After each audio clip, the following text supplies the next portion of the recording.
South Africa's Police Minister Senzo Mchunu defends explosive decision to disband political killings, Task Team Johannesburg.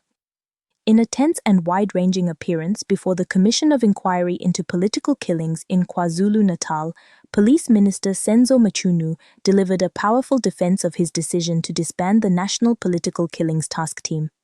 His directive, issued on 31 December 2024, remains one of the most debated policing decisions in recent years, and on Wednesday he laid out why he believes the unit had become financially unsustainable, structurally flawed, and ethically troubling. Mchunu opened his testimony by revealing the enormous costs linked to the task team.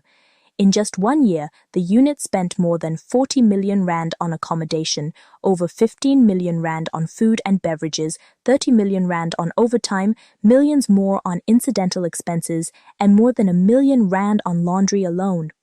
He contrasted these expenses with an 11% real terms cut to the budget of core SAPS detective services, arguing that the task team was draining resources from essential policing functions.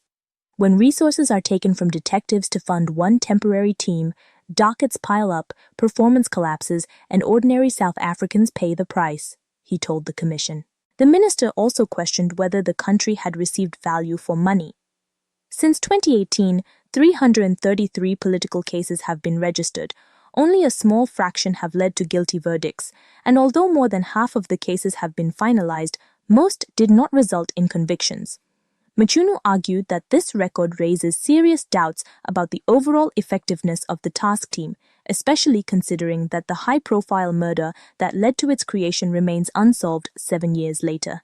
He further criticized the duplication of work already done by specialized units such as murder and robbery teams. According to Mchunu, maintaining a separate long-term structure for political killings was creating what he described as a false hierarchy of murders. "We are creating an elitism in government that distances us from the people," he said. "A murder is a murder.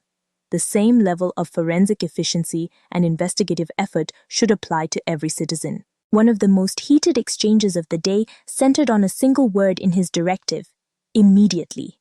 The commission pressed him on whether he intended an instant shutdown.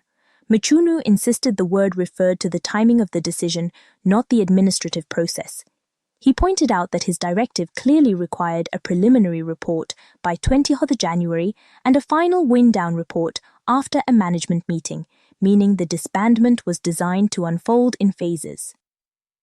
Immediately is not switching off a light, he argued. It begins a structured process. In a moment of political tension, Mchunu confirmed that he held no consultations with SAP's leadership before issuing the directive.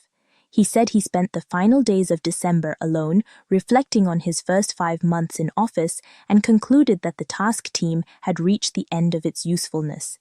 He made no apologies for acting without prior discussion. He emphasized that his decision was guided by a moral conviction. Government cannot prioritize the deaths of a select group over the suffering of ordinary communities. He noted that the majority of victims in political-related violence are community members, councillors, taxi operators, and activists. "No one influenced me," he stated.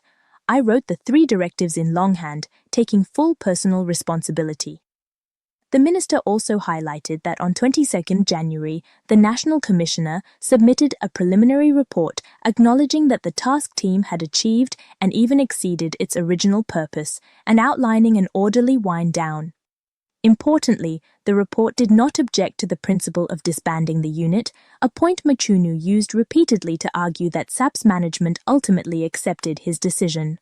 For now, the disbandment is on hold due to ongoing court challenges and the Commission's upcoming findings.